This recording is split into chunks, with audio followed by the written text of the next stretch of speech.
नमस्कार फ्रेंड्स, जैसे आपको मालूम है आज सुबह कैबिनेट की मीटिंग हुई है।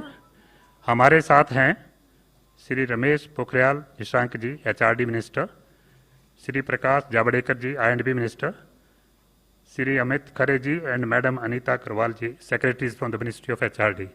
मैं मंत्री जी से अनुरोध करूंगा कि वो ब्रीफ करना। आज प्रधानमंत्री नरेंद्र मोदी जी की अध्यक्षता में मंत्रिमंडल की बैठक हुई और 21वें सदी के एक नई शिक्षा नीति को उसमें मंजूरी दी गई।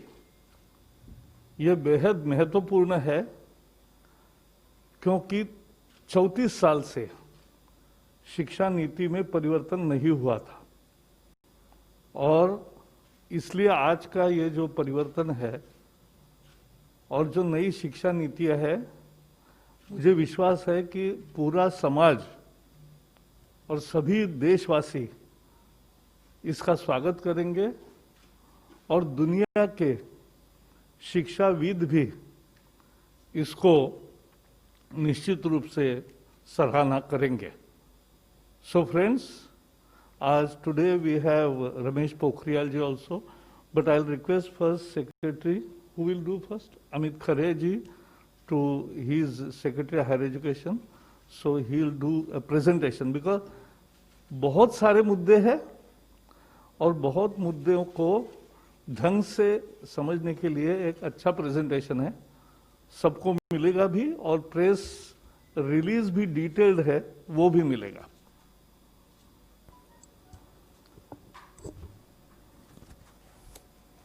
माननीय मंत्री श्री प्रकाश जावड़ेकर जी, माननीय मंत्री श्री रमेश पोखरियाल निशंक जी, मेरे सहकर्मी सचिव स्कूल शिक्षा एवं साक्षरता अनीता अग्रवाल जी, प्रेस एवं मीडिया के सभी बंधुओं, जैसा माननीय मंत्री जी ने बताया, आज ऐतिहासिक दिन है। 34 साल के बाद देश को एक नई शिक्षा नीति मिली है।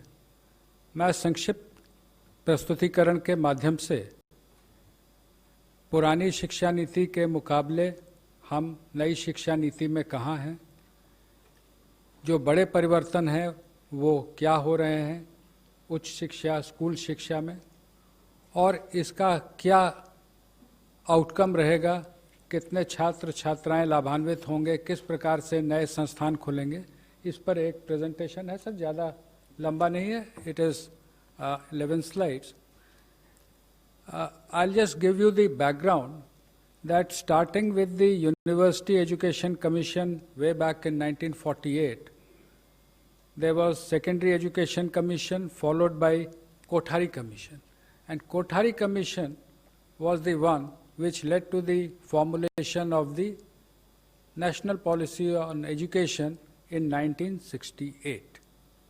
Now from 68 to 86, the same policy continued. 86, there was the new policy, the NPE, National Policy on Education 86. उसका संशोधन बहुत सीमित रूप से 1992 में 1992 it was amended, but actually it is the 86 policy which had been continuing till date, that is for last 34 years. सरकार ने 2 समितियां बनाई, एक TSR सुब्रमण्यम की समिति जिसने मई 2016 में अपना प्रतिवेदन दिया था, और उसके बाद डॉक्टर के कस्तूरीरंगन जो प्रसिद्ध वैज्ञानिक हैं, इसरो में रह चुके हैं, चेयरमैन थे स्पेस कमीशन के, विभिन्न इंस्टीट्यूट्स के वो चांसलर हैं, बोर्ड ऑफ गवर्नर्स के डायरेक्टर हैं, शिक्षा से उनका जुड़ाव है, और शिक्षक और अन्य स्कूल शिक्षा, उच्च शिक्षा दोनों से जुड़े हुए जो बड़े वैज्ञानिक हैं या एकेडमिक हैं, उनकी कमेटी बनाएगी। कमेटी के डिटेल अंतिम स्लाइड में मैं दूंगा, कुछ जानकारी भी उसके बारे में आपको उपलब्ध कराऊंगा। नेक्स्ट। एक महत्वपूर्ण बात यह है कि सरकार के जो निर्देश हैं उसके आलोक में एक व्यापक कंसल्टेशन किया गया. It has been widely consulted. And just to give you an idea, through MyGov platform, we approached all the 2.5 lakh Gram Panchayats for their suggestions. Then when the draft committee report of Dr. Kasturi Rangan's draft National Education Policy was presented, we got it translated into 22 languages. Again, there were widespread consultations. There was education dialogue with honorable members of parliament. There was a special meeting of Central Advisory Board of Education on 21st of September last year.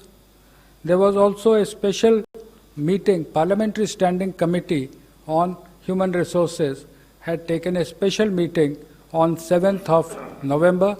So there has been wide consultation not only with the governments, state governments, with central ministries, state governments, with the academia, but also the involvement of the common people. लोगों से राय ली गई कि आप अपनी शिक्षा नीति में क्या देखना चाहते हैं, और इस के आधार पे जो शिक्षा नीति और उसके बड़े रिफॉर्म्स हैं, उसमें उच्च शिक्षा में हम 2035 तक 50% GER ग्रॉस एनरोलमेंट रेशियो तक पहुंचेंगे, और उसके लिए होलिस्टिक एजुकेशन की नई व्यवस्था लाई जा रही है, जिसका सबसे बड़ा अंग है मल्टीपल एंट्री एंड एग्जिट. आज की व्यवस्था में यदि 4 साल इंजीनियरिंग पढ़ने के बाद या 6 सेमेस्टर पढ़ने के बाद किसी कारणवश मैं आगे नहीं पढ़ सकता हूं, तो मेरे पास कोई उपाय नहीं है, मैं आउट ऑफ द सिस्टम हो जाता हूं. Multiple entry and exit system में ये रहेगा कि 1 साल के बाद सर्टिफिकेट, 2 साल के बाद डिप्लोमा, 3 या 4 साल के बाद डिग्री, यानी और multiple entry through academic bank of credit. जो नीचे बुलेट है कि मेरे जो क्रेडिट फर्स्ट ईयर के हैं, सेकेंड ईयर के हैं, जैसे बैंक के सेविंग अकाउंट होते हैं, वैसे ही एकेडमिक क्रेडिट में डिजी लॉकर के माध्यम से हमारे वहाँ पर क्रेडिट रहेंगे. So that in the third year if I want to take a sabbatical for a year, or I want to take a break for any reason, family condition or otherwise for some time, and I return after a fixed period, within a fixed period of which will be prescribed by the new Higher Education Commission. If I come back to the education system, I will not be asked to repeat the first and second year. My credits are already there in the academic credit bank. I will utilize those credits for my further education. इसमें ये भी व्यवस्था रहेगी multiple entry और exit में कि जो लोग 4 साल का डिग्री प्रोग्राम करेंगे, जो आगे रिसर्च में जाना चाहते हैं उनके लिए अलग व्यवस्था 4 साल डिग्री प्रोग्राम, जो नौकरी में जाना चाहते हैं जैसे हम लोग यहाँ पर हैं, तो हम लोग 3 साल के डिग्री प्रोग्राम यथावत पूर्व की भांति रहेंगे, लेकिन 4-year degree program with 1-year MA and direct no MPhil, they can go to PhD. एक और व्यवस्था जो इसमें की गई है वो ये है कि ये सारे प्रोग्राम जो होंगे ये मल्टी डिसिप्लिनरी होंगे. आज की जो व्यवस्था है, जब मैंने शिक्षा ग्रहण की थी महोदय, कि फिजिक्स ऑनर्स के साथ केमिस्ट्री, मैथमेटिक्स या जूलॉजी, बॉटनी लिया जा सकता है, उसके साथ फैशन डिज़ाइनिंग नहीं ली जा सकती थी. मल्टीपल डिसिप्लिनरी एजुकेशन की जो हम लोग बात कर रहे हैं, उसमें मेजर और माइनर की व्यवस्था होगी. जो मेजर प्रोग्राम जो डिसिप्लिन का है, उसके अलावा माइनर प्रोग्राम भी लिए जा सकते हैं. इसका फ़ायदा ये होगा, 2 फायदे इस पूरे सिस्टम के, कि आर्थिक या अन्य कारण से जो लोग ड्रॉप आउट हो जाते हैं वो वापस सिस्टम में आ सकते हैं बिना अपना समय गंवाए हुए. दूसरा कि जो अलग अलग विषयों में रुचि रखते हैं, बहुत से फिजिसिस्ट होते हैं जो कि म्यूज़िक में रुचि रखते हैं, लेकिन उसके लिए फॉर्मल उनको कोई व्यवस्था नहीं रहती है.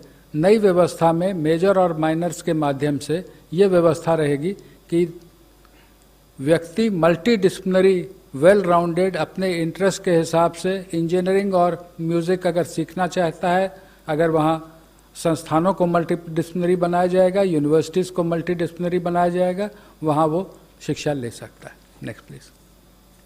Graded autonomy of autonomous colleges, ये आप में से प्रायः बहुत लोग अवगत होंगे कि हमारे देश में लगभग 45,000 कॉलेजेस हैं जिनको हम संबद्धता प्राप्त एफिलिएटेड कॉलेजेस कहते हैं। किसी किसी विश्वविद्यालय में तो इनकी संख्या 800 तक पहुंच गई, जिसके कारण न केवल गुणवत्ता में गिरावट आती है बल्कि विश्वविद्यालय परीक्षा केंद्र ही बने रहते हैं, लगातार वहाँ परीक्षा चलती रहती है। ग्रेडेड ऑटोनॉमी की व्यवस्था ये होगी कि उनके एक्रेडिटेशन स्टेटस के आधार पर A+, A, B, उनको अलग अलग एडमिनिस्ट्रेटिव और एकेडमिक ऑटोनॉमी और फाइनेंशियल ऑटोनॉमी कॉलेजेस को दी जाएगी। जो A+ हैं वो ज़्यादा ऑटोनॉमी पाएंगे, A वाले उससे कम, और B ग्रेड में जो रहेंगे उनको कहा जाएगा कि आप अपने आप में सुधार लाएं, तब आपको आगे इसमें व्यवस्था की जाएगी। नेशनल मिशन ऑन मेंटरिंग, जिसमें जो हमारी फैकल्टी है उसके उन्नयन और जो हमारे छात्र हैं उनको अच्छे मेंटर मिले, उनके एलुमनाई से, उनके टीचर से, इसकी व्यवस्था रहेगी। आज के दिन में as of today we have UGC, AICTE and National Council for Teacher Education. There will be single regulator for higher education. एक रेगुलेटर रहेगा जो कि सारे एजुकेशन, हायर एजुकेशन को एक ही रेगुलेटर देखेगा। उसमें अलग अलग एक्रेडिटेशन के लिए, अप्रूवल्स के लिए, फाइनेंसिंग के लिए अलग अलग वर्टिकल रहेंगे, लेकिन एक रेगुलेटर रहेगा। और वो regulator self disclosure based, online self disclosure based transparent system पे काम करेगा। हर चीज़ के लिए बार बार इंस्पेक्शन टीम बना के भेजने की जो वर्तमान व्यवस्था है, उसकी जगह सेल्फ डिस्क्लोजर बेस्ड व्यवस्था लाई जाएगी। As on date, we have different norms for deemed universities, for the central universities, for different individual standalone institutions. The new policy says that for reasons of quality, norms will be same and not as per the ownership. चाहे वो deemed university हो या केंद्रीय विश्वविद्यालय हो या राज्य विश्वविद्यालय हो, शिक्षा के जो स्टैंडर्ड्स होंगे वो सबके लिए कॉमन होंगे। फी फिक्सेशन पर भी समिति ने जो रिकमेंडेशन की थी उसका विस्तृत उल्लेख पॉलिसी में किया गया है। ब्रॉड रेगुलेटरी फ्रेमवर्क के अधीन फी पर कैप रखा जाएगा। पब्लिक और प्राइवेट दोनों और फिलैंथ्रोपिक पार्टनरशिप भी रहेंगी, लेकिन जैसे मैंने कहा फी फिक्सेशन पर के लिए भी इस पॉलिसी में व्यवस्था की गई है। और जो शुरू से हमारा लक्ष्य रखा है कि GDP का 6% शिक्षा के क्षेत्र में व्यय होना चाहिए। अभी as on date it is around 4.43%, including the state government, centre and the state government. That we will work together, that is the central government, state governments will work together to achieve 6%. National research foundation, USA में national science foundation के बारे में आप में से बहुत लोगों ने सुना होगा, उसके बारे में पढ़ा होगा कि वहाँ के रिसर्च प्रोजेक्ट्स जो होते हैं वो फाउंडेशन NSF के माध्यम से स्पॉन्सर होते हैं। हमने उसको थोड़ा सा सरकार ने विस्तृत करके नेशनल रिसर्च फाउंडेशन, इसमें न केवल साइंस बल्कि सोशल साइंस भी शामिल होगा। और ये नेशनल रिसर्च फाउंडेशन जो बड़े प्रोजेक्ट हैं उनकी फाइनेंसिंग करेगा। और इससे हम समझते हैं कि शिक्षा के साथ रिसर्च में जो हमको आगे आना है, जो रिसर्च, इनोवेशन, पेटेंटिंग, इसमें हम आगे बढ़ सकेंगे। शिक्षा के अंतर्राष्ट्रीयकरण के बारे में पॉलिसी ने विस्तार से चैप्टर 12 में उल्लेख किया है। और उल्लेख ये है कि हम अपने देश के शिक्षा को, कि उच्च शिक्षा को इस स्तर का बनाएंगे कि बाहर के विद्यार्थी हमारे साथ आएँ और जो एक्सचेंज होते हैं वो देश के उच्च शिक्षण संस्थानों और विदेश के हाई रैंकिंग उच्च शिक्षण संस्थानों के बीच हों। स्टैंड अलोन जो हमारे इंस्टीट्यूशंस हैं उनको मल्टीडिसिप्लिनरी बनाने की ओर हम बढ़ेंगे। टेक्नोलॉजी का व्यापक उपयोग ड्राफ्ट पॉलिसी में भी उल्लेखित था। कोविड के कारण पूर्व से ही व्यापक उपयोग होने लगा है। पॉलिसी में लिखा है कि टेक्नोलॉजी का व्यापक उपयोग होगा विथ इक्विटी, यानी हम समावेशी रूप से टेक्नोलॉजी का उपयोग करेंगे, लेकिन इस प्रकार से करेंगे कि जो हमारे साथी पीछे हैं या जो आर्थिक कारणों से जिनके पास डिवाइस या कनेक्टिविटी में रुकावट है, तो हम उनको साथ लेते हुए आगे बढ़ेंगे। No child should be left behind. Technology will be used but every child will be taken on board. Indian knowledge system के बारे में जो विस्तार से चर्चा की गई है, लेकिन सभी भाषाओं पर ध्यान देते हुए जो हमारे इंस्टीट्यूट्स हैं, लैंग्वेज फैकल्टी के रिसर्च जो लैंग्वेज पे होता है, जो क्लासिकल इंस्टीट्यूट हैं जैसे क्लासिकल तमिल, क्लासिकल तेलुगु, कन्नड़, और जो CIL मैसूर है जिसमें और इंडियन लैंग्वेजेस हैं, उन सब पे ये जोर दिया जाएगा कि जो साइंटिफिक और लिटरेचर है जो अलग अलग भाषाओं का है उसको हम लोग आगे लाएं, और ट्रेडिशनल आर्ट्स, जो आर्ट्स यानी कि उसमें क्राफ्ट भी सम्मिलित हैं, लोक विद्या जिसको हम कह सकते हैं, जो पीछे कई बार हम लोग मॉडर्नाइज होने के लिए आगे बढ़ते हैं लेकिन जो हमारे लोक विद्याएं छूट जाती हैं उनको भी हम आगे ले जाएंगे। और टेक्नोलॉजी का जैसे मैंने आपसे उल्लेख किया, यूज़ ऑफ टेक्नोलॉजी, इसमें 4 मुख्य हैं। शिक्षा की जो योजना बनेगी, education planning, teaching, learning and assessment, जो समस्याएं आज देखने को आ रही हैं विशेषकर असेसमेंट में, एग्ज़ाम्स के बारे में। टीचिंग, लर्निंग एंड असेसमेंट में हम टेक्नोलॉजी का इस प्रकार उपयोग करेंगे कि semester wise, mid semester wise ये टेक्नोलॉजी के उपयोग से 360 डिग्री असेसमेंट होगा। उसका उल्लेख जब स्कूल में आएंगे तो आप हमारे सहकर्मी करेंगी। मैंने पहले भी कहा, access to the disadvantage groups, disadvantage could be economical, disadvantage could also be due to differently abled persons, उनके बारे में भी विशेष उल्लेख है कि दिव्यांगजनों के लिए टेक्निक का और टेक्नोलॉजी का उपयोग कर हम कैसे उनको शिक्षा में आगे बढ़ाएंगे। ई कंटेंट इन रीजनल लैंग्वेजेस, कई बार हमारा विशेषकर जो साइंटिफिक इंस्टीट्यूशंस में फोकस पूरी तरह से इंग्लिश पे हो जाता है या कहीं कहीं पे हिंदी पे रहता है, लेकिन जो ई कोर्सेज रहेंगे वो कम से कम 8 भाषाओं में, ये मंत्री जी ने बीच में ही निर्णय लिया है कि देश की जो प्रमुख 8 भाषाएं हैं, तमिल, तेलुगु, कन्नड़, मलयालम, इधर गुजराती, मराठी और ओडिया, बंगाली, तो इनमें हम ई कोर्सेज डेवलप करेंगे। केवल इंग्लिश हिंदी में नहीं बल्कि रीजनल लैंग्वेजेस में भी ई कोर्स रहेंगे। वर्चुअल लैब्स पर कार्य IIT मद्रास ने शुरू कर दिया है। बहुत से कॉलेजेस में लैब्स नहीं रहते हैं या स्कूल में लैब की वैसी व्यवस्था नहीं रहती है। आजकल सिमुलेटर टाइप के लैब नई टेक्नोलॉजी में आ गए हैं, उनको ला करके लैब का actual field hand on experience हम वर्चुअल लैब से कराएंगे। इसके लिए एक नेशनल टेक्नोलॉजी फोरम, कोई अलग से ये ब्यूरोक्रेसी बढ़ाने का नहीं है, लेकिन private sector, government sector, educationist, technologist, इन सबको एक जगह लाने की ये व्यवस्था होगी। मैं इसके साथ ही अनुरोध करूंगा, स्कूल एजुकेशन के प्रमुख जो रिफॉर्म्स हैं उस पर सचिव स्कूल शिक्षा बताएंगे।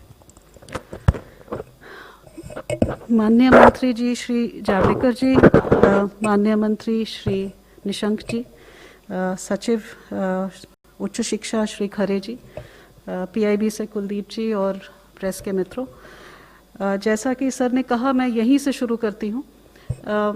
ये जो पूरी जो हमारी पॉलिसी आज आई है बाहर, उसमें 27 मेजर हेडिंग्स हैं। सर टेक्नोलॉजी से 27 जो मेजर हेडिंग्स हैं उसमें 10 हेडिंग्स सिर्फ स्कूली शिक्षा के लिए हैं, 10 हेडिंग्स सिर्फ उच्च शिक्षा के लिए हैं, लेकिन 7 हेडिंग्स ऐसे हैं जो कॉमन हैं, और वो जो कॉमन है उसमें ये टेक्नोलॉजी और ऑनलाइन एजुकेशन भी है। तो जैसा कि सर कह रहे थे कि ऑनलाइन एजुकेशन और टेक्नोलॉजी, जो आप ऊपर जो 4 बुलेट देख रहे हैं, टेक्नोलॉजी का जो यूज़ है एजुकेशनल टेक्नोलॉजी का, वो ऑनलाइन एजुकेशन मतलब सेकंड बुलेट है, टीचिंग लर्निंग एंड असेसमेंट के लिए तो यूज़ होगा ही, लेकिन एजुकेशनल टेक्नोलॉजी जो बाकी एरियाज हैं उसके लिए भी यूज़ करने के लिए काफ़ी डिटेलिंग है उसमें। अब हम स्कूल के रिफॉर्म्स की तरफ आएँ तो इसमें काफ़ी पाथ ब्रेकिंग रिफॉर्म्स हैं जो कि इनफैक्ट पहली बार किसी भी एजुकेशन पॉलिसी में आई है। सबसे पहली चीज़ तो 1986 में जैसा कि ICDS स्कीम का इंट्रोड्यूस किया गया था, लेकिन इस बार जो है वो early childhood care and education के लिए एक पूरा करिकुलम बनाने की बात है। करिकुलम के अलावा यूनिवर्सलाइजेशन जो सस्टेनेबल डेवलपमेंट गोल्स में भी जो लिखा हुआ है, तो इस शिक्षा को जो पूर्व प्राथमिक शिक्षा होती है उसकी यूनिवर्सलाइजेशन की बात की गई है। इसका जो करिकुलम है वो NCERT के द्वारा डेवलप होगा और 3 से 6 वर्ष के जो बच्चे हैं जो आंगनवाड़ी में भी पढ़ते हैं, कुछ बच्चे प्री स्कूल में भी पढ़ते हैं, उन दोनों सिस्टम्स को कंटिन्यू करके वहाँ पे एक play based, activity based, flexible, multifaceted जो करिकुलम होता है वो लागू किया जाएगा, जिसके लिए ट्रेनिंग की जाएगी।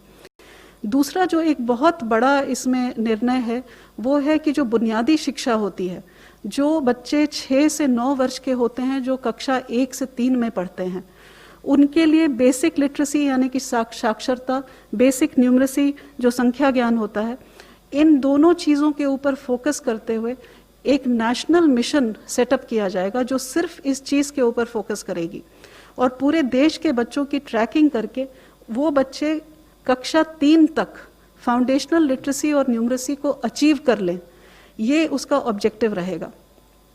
जो तीसरा बड़ा इसमें रिफॉर्म है वो है जो पाठ्यक्रम का और पढ़ाने के तरीके का जो स्ट्रक्चर है उसमें चेंज है। आप सब जानते हैं कि अभी 10+2 स्ट्रक्चर है, जिसमें जो पहले 10 वर्ष हैं उनका एक तरह से फेज वाइज करिकुलम होता है, फिर सडनली जब आप सेकेंडरी में जाते हैं, +2 में जाते हैं, तो सब्जेक्ट जो है स्पेशलाइजेशन होने लगती है। यहाँ पर जो हम सिस्टम लेकर के आए हैं वो 15 वर्ष का जो आप देख रहे हैं 5+3+3+4, उसमें 3 वर्ष तो पूर्व प्राथमिक हैं, मतलब 3 से 6 वर्ष जिसका पाठ्यक्रम बनेगा, और जो 12 वर्ष हैं उनको इस तरह से डिवाइड किया है कि वो कंटिन्यूटी, बुनियादी शिक्षा तक कंटिन्यूटी रहे।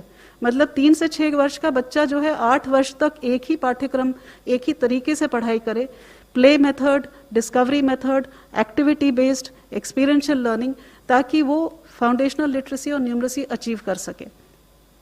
जो मिडिल स्कूल होगा, जो 6 to 8 वाला जो कक्षा है, उसमें जो है वो सब्जेक्ट इंट्रोडक्शन होगी और फिर सब्जेक्ट की एक्सप्लोरेशन होगी और वो मल्टी डिसिप्लिनरी अप्रोच होगा। उसी तरह जो +4 लिखा है वो 9th to 12th है। इसमें भी जैसा कि सर कह रहे थे, जैसा हायर एजुकेशन में है, कोई स्ट्रीम्स नहीं है, मल्टी डिसिप्लिनरी होगा। अगर बच्चा फिजिक्स के साथ, जैसा सर ने कहा, फैशन स्टडीज लेना चाहे, बेकरी, कन्फेक्शनरी कुछ पढ़ना चाहे केमिस्ट्री के साथ, इट विल बी परमिटेड। तो ये पेडागोजिकल स्ट्रक्चर चेंज है, इसमें कोई फिजिकल स्ट्रक्चर यानी कि स्कूल की बिल्डिंग को चेंज करने की ज़रूरत नहीं है, ये पाठ्यक्रम में चेंज है। जो करिकुलम है इसमें खास करके भारण दिया गया है कि साइंटिफिक टेम्पर बच्चे का बचपन से 3 साल की उम्र से लेकर 18 साल तक, और उसी तरह मैथमेटिकल थिंकिंग। इनफैक्ट पॉलिसी में रिकमेंडेशन है कि कक्षा 6 से बच्चे को कोडिंग सिखाई जाएगी, क्योंकि कोडिंग से मैथमेटिकल और कॉम्पिटिशनल थिंकिंग की शुरुआत होती है। तो 21st सेंचुरी स्किल्स भी उसके साथ समावेश किए जाएंगे। जो 5वां बुलेट है, जो अभी जो रिजिड सेपरेशन है कि ये एक्स्ट्रा करिकुलर एक्टिविटी है अगर आप स्पोर्ट्स में चले गए, ये को करिकुलर एक्टिविटी अगर आपने डिबेटिंग कर ली, आप म्यूजिक सीखना चाहते हैं तो वो एक्स्ट्रा है, या वोकेशनल सीखना चाहते हैं तो वो नॉन एकेडमिक है। वो सारा जो सेपरेशन है वो हट जाएगा, सारे सब्जेक्ट्स पढ़ाए जाएंगे, music, arts, sports, vocational, academics, everything will be on the same level. Gifted children जो होते हैं, जो टैलेंटेड होते हैं, उनको आइडेंटिफाई करना बहुत ज़रूरी होता है। ये इंक्लूजन के लिए बहुत ज़रूरी है। सर ने इंक्लूजन की जो बात की, यहाँ पे 2 तरह का इंक्लूजन है। जो बच्चे PWD, पर्सन्स विद डिसेबिलिटीज़ हैं, 21 टाइप्स ऑफ डिसेबिलिटी, उनका इंक्लूजन के लिए स्पेसिफिक इसमें रिकमेंडेशंस हैं। उसी तरह जो गिफ्टेड बच्चे होते हैं, जो किसी भी पॉपुलेशन के 3 से 4% के बच्चे जो होते हैं, जो जीनियसेस माने जाते हैं, उनके लिए भी इसके अंदर प्रोविजन है। जो गर्ल चाइल्ड के लिए gender inclusion fund for specifically targeting the girl child development. Girl child के लिए और भी बहुत कुछ है, पर मैं यहाँ आपको मेजर रिफॉर्म्स बता रही हूँ। जो कस्तूरबा गांधी बालिका विकास विद्यालय हैं, वो अभी कक्षा 8, कहीं कहीं कक्षा 10 तक है, उनको कक्षा 12 तक हर एक जगह ले जाया जाएगा। जो मेन चीज़ है, जो आप सेकंड लास्ट बुलेट देख रहे हैं, कि जो करिकुलम है हमारा वो इतना हैवी है कि बच्चे जो है life skills, scientific temper, problem solving, critical thinking, उसके लिए उनके पास टाइम ही नहीं है। तो करिकुलम को एसेंशियल कंटेंट तक सीमित किया जाएगा ताकि समय मिले बच्चे को कि ये सब चीज़ एक्सप्लोर कर सके। वो प्रोजेक्ट बेस्ड लर्निंग में जाएगा, एक्टिविटी बेस्ड लर्निंग में जाएगा, एक्सपीरियंशियल लर्निंग में जाएगा। वोकेशनल जो है वो क्लास 6 से शुरू किया जाएगा। ये भी इस पॉलिसी में पहली बार है। पिछली पॉलिसीज में दिया हुआ है कि स्कूलिंग में सेकेंडरी लेवल पे वोकेशनल शुरू होगा, ये कक्षा 6 से शुरू किया जाएगा। इसमें इंटर्नशिप्स भी हम पॉलिसी में लेके आए हैं कि बच्चा जो लोकल क्राफ्ट्स पर्सन है या ट्रेड पर्सन है, वहाँ जाकर के बैगलेस डे करके 10 दिन की इंटर्नशिप साथ में उनके साथ बैठ के करे, चाहे वो लॉन्ड्री चलाता हो, कारपेंटर हो, इलेक्ट्रिशियन हो, उसके वहाँ जाके अटैचमेंट करके बच्चा समझे कि लोकल क्राफ्ट्स ट्रेड्स क्या हैं। जो एक और मेजर रिफॉर्म है वो करिकुलम फ्रेमवर्क, जो हमारा पाठ्यक्रम की जो रूपरेखा होने वाली है वो 4 जगह वो चेंज होने वाली है। एक तो स्कूली शिक्षा की जो NCF है वो 2005 में बनी थी, 15 साल हो चुके हैं उस बात को, वो नया पाठ्यक्रम आएगा। उसी तरह से जो टीचर्स एजुकेशन जो 2009 में बनी थी, 11 साल पहले, वो भी अब हम हाथ पर लेंगे। जो अर्ली चाइल्डहुड एजुकेशन की मैंने आपसे जो बात करी कि वो भी जो है अब की बार पहली बार इस तरह से बनेगा कि 0 से 3 वर्ष का सब फ्रेमवर्क बनेगा, जिसमें पेरेंट्स को बताया जाएगा कि आप घर पे क्या कर सकते हैं, और 3 से 6 वर्ष का आंगनवाड़ी के अंदर या प्री स्कूल में अगर बच्चा है तो उसके लिए बताया जाएगा। बोर्ड एग्जाम, इसके ऊपर काफ़ी विस्तृत में पॉलिसी में लिखा हुआ है। बोर्ड एग्जाम जो है उसका महत्व जो है उसको कम करने के लिए बहुत सारे तरीके बताए गए हैं। फर्स्ट ऑफ ऑल ये कहा गया है कि मॉड्यूलर एग्जाम्स हो सकते हैं, साल में 1 बार होना ज़रूरी नहीं है, 2 बार हो सकते हैं। बोर्ड एग्जाम्स के लिए हर सब्जेक्ट को, मैथमेटिक्स से शुरू करते हुए हर सब्जेक्ट को 2 लेवल पे ऑफर किया जा सकता है। और तीसरा ये भी कहा गया है कि बोर्ड एग्जाम को 2 भाग में बांटा जाए, ऑब्जेक्टिव एंड डिस्क्रिप्टिव। इस तरह से काफ़ी सारे इसके अंदर पॉलिसी में चीज़ें लाई गई हैं बोर्ड एग्जाम्स के लिए। और ये भी कहा गया है कि बोर्ड एग्जाम सिर्फ नॉलेज के एप्लीकेशन को टेस्ट करे, रोट लर्निंग को नहीं, जो आप रट करके जाते हैं उसको नहीं, लेकिन वहाँ जा करके जो रोज़मर्रा की ज़िंदगी में आपके नॉलेज को अप्लाई करने की बात है उसको टेस्ट किया जाए। जो शिक्षा का माध्यम है उसमें ये लिखा है कि जहाँ तक पॉसिबिलिटी हो वहाँ तक 5वीं कक्षा तक मातृभाषा या नहीं तो क्षेत्रीय भाषा हो या घर की जो भाषा बोली जाती है उसमें पढ़ाया जाए, और हो सके तो 8वीं तक पढ़ाया जाए और उसके आगे भी पढ़ाया जाए जहाँ पॉसिबल हो। एक बड़ी इंटरेस्टिंग चीज़ इसमें लेके आए हैं कि जो बच्चे का जो आप रिपोर्ट कार्ड होता है, आप सबके बच्चों का रिपोर्ट कार्ड आता होगा, वो 2 पेज का होता है। एक साइड सब्जेक्ट लिखे होते हैं और उसमें कुछ मार्क्स और लाल रंग की लाइन वाइन कहीं डाल दी जाती है, और दूसरी साइड लिखा जाता है कि बच्चा क्लास में बात नहीं करता, बस इतने सा रिपोर्ट कार्ड होता है। ये एक होलिस्टिक रिपोर्ट कार्ड की बात हो रही है। इसमें 3 तरह के मूल्यांकन होंगे। एक तो खुद बच्चा अपना मूल्यांकन करेगा, दूसरा सहपाठी जो उसके हैं वो उसका मूल्यांकन करेंगे, और तीसरा उसके शिक्षक उसका मूल्यांकन करेंगे। और ये जो रिपोर्ट कार्ड है इसमें हर साल इस बच्चे को कौन सी लाइफ स्किल इस बच्चे में समावेश होनी चाहिए वो लिखा होगा, पेरेंट्स के साथ चर्चा होगी, और वो हर लाइफ स्किल के ऊपर चर्चा करता हुआ रिपोर्ट कार्ड बनेगा, जो हम लोग आर्टिफिशियल इंटेलिजेंस पे बेस करके जब बच्चा 12वीं कक्षा में निकलेगा तो उसके पास अपने पिछले 15 साल का पूरा एक, जिसको कहते हैं कच्चा चिट्ठा होगा, जिसमें लिखा होगा कि वो कौन कौन सी स्किल्स उसने इम्बाइब करी हैं। हर एक बच्चे का, चूंकि हम बुनियादी शिक्षा के ऊपर बहुत जोर देने वाले हैं, तो ऐसे हर एक बच्चे का लर्निंग आउटकम्स हमको ट्रैक करना पड़ेगा कि उस बच्चे ने बुनियादी शिक्षा, लिटरेसी और न्यूमरेसी उसको अचीव की है या नहीं। तो वो उसकी बात की गई है। एक नेशनल असेसमेंट सेंटर जिसका नाम परख रखा गया है, परख stands for performance analysis review, performance assessment review and analysis of knowledge for holistic development. बच्चे को परखने के लिए क्या करना चाहिए। ये जो सेंटर है, जो हमारे देश में करीब अभी 60 रिकग्नाइज्ड स्कूल बोर्ड्स हैं, उनके लिए स्टैंडर्ड्स, नॉर्म्स, गाइडेंस, ये पहली बार हो रहा है, ये किसी शिक्षा नीति में पहले कभी नहीं आया है। ये गाइडलाइंस देंगे ताकि जो हर एक स्कूल बोर्ड है, एक बेंचमार्क जो सेट किया जा रहा है वहां तक पहुंच सके। एनटीए जो है, नेशनल टेस्टिंग एजेंसी, वो हर एक यूनिवर्सिटी और कॉलेज को ऑफर करेगी एक एंट्रेंस एग्जामिनेशन, ताकि जो बच्चे हैं एक कॉमन एग्जामिनेशन से कॉलेज और यूनिवर्सिटी में एडमिशन ले सकें। ये मैंडेटरी नहीं है, ये ऑफर होगा एनटीए की तरफ से। टीचर्स के लिए एक नेशनल प्रोफेशनल स्टैंडर्ड तैयार किया जाएगा, जिससे टीचर की रोल एक्सपेक्टेशन क्या है और टीचर को किस बेंचमार्क पे पहुंचना है, उसके बारे में एक स्टैंडर्ड तैयार किया जाएगा। ये एनसीईआरटी और एनसीटीई मिलकर तैयार करेंगे और ये पूरे देश में लागू होगा। बुक्स की प्रमोशन के लिए, बुक ये पढ़ना कितना ज़रूरी है, इसके ऊपर हम लोग बहुत जोर दे रहे हैं, क्योंकि बच्चा अगर पढ़ नहीं पाता है तीसरी कक्षा तक, तो वो आगे उसका पढ़ाई जो है उसकी बहुत सीमित हो जाती है। तो books, reading and promotion policy, उसी तरह डिजिटल लाइब्रेरीज के ऊपर जोर रहेगा। सर ने जैसा बताया, स्कूल्स में भी एक ट्रांसपेरेंट ऑनलाइन सिस्टम होगा सेल्फ डिस्क्लोजर का स्कूलों का, for public oversight and accountability. अब इसके आउटकम्स क्या होंगे? पहली चीज़ तो मैंने जैसे कि कहा कि पूर्व प्राथमिक शिक्षा से लेकर के सेकेंडरी स्कूलिंग का यूनिवर्सलाइजेशन 2030 तक करने की बात है, क्योंकि सस्टेनेबल डेवलपमेंट गोल से ये पॉलिसी अलाइंड है। दूसरी चीज़ की जो बुनियादी शिक्षा है, हर बच्चा जो कक्षा 3 में पहुंचेगा उसकी बुनियादी शिक्षा अचीवमेंट हो, वो 2025 मतलब 6 साल के अंदर करने की बात है। 100% GER सेकेंडरी लेवल की 2030 तक। जो हमारे बच्चे आउट ऑफ स्कूल हैं, वो हर एक बच्चे को हमें वापस लाना है। जो टीचर्स हैं उनको, जो अब नए तरीके से असेसमेंट होने वाला है, मूल्यांकन का तरीका बदलने वाला है, उसके लिए उनकी तैयारी 2023 तक करके उसको हमें लागू कर देना है। जो इंक्लूजन के लिए सर ने ऑलरेडी बात कर ली है कि हमको सारे बच्चों को, हर तरह के बच्चों को, किसी भी बैकग्राउंड से हो, किसी कम्युनिटी से हो, किसी कास्ट से हो, किसी रिमोट एरिया से हो, हर तरीके के बच्चों को समावेश करने के लिए स्पेशल पॉलिसी एस्पेक्ट्स हैं, वो 2030 तक सब पूरे किए जाएंगे। बोर्ड एग्जाम्स का मैंने आपको बता ही दिया है। हर बच्चे का इसमें ये लिखा है कि जब वो स्कूल से निकलेगा तो एक स्किल, एक वोकेशनल स्किल उसको वो हासिल करके निकलेगा। ये भी इसमें पॉलिसी में लिखा है।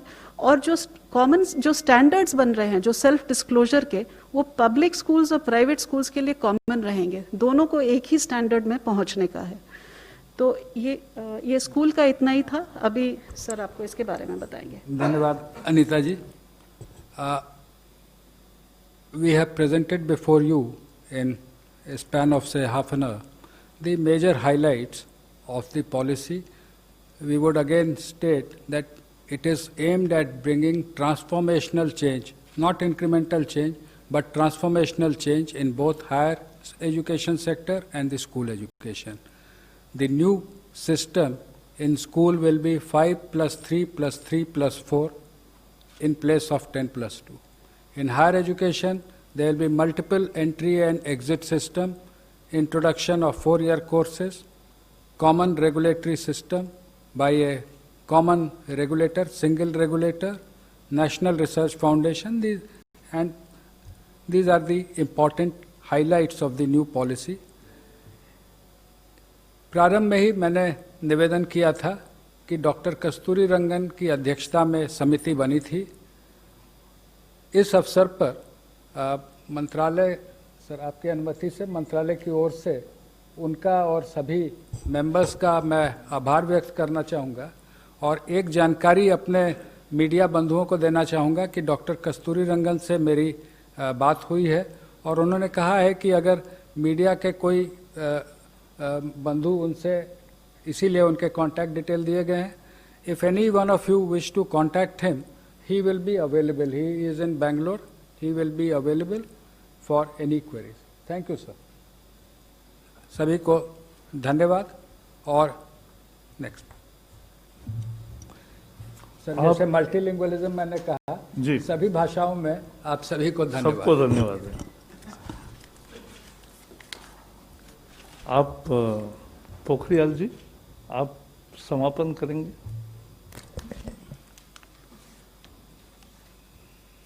आदरणीय जावड़ेकर जी, अधिकारी वर्ग और मित्रों, आज हिंदुस्तान के इतिहास में एक ऐसा अवसर आया है जब इस देश के यशस्वी प्रधानमंत्री नरेंद्र मोदी जी के अध्यक्षता में इस देश की ऐसी शिक्षा नीति जो 1986 के बाद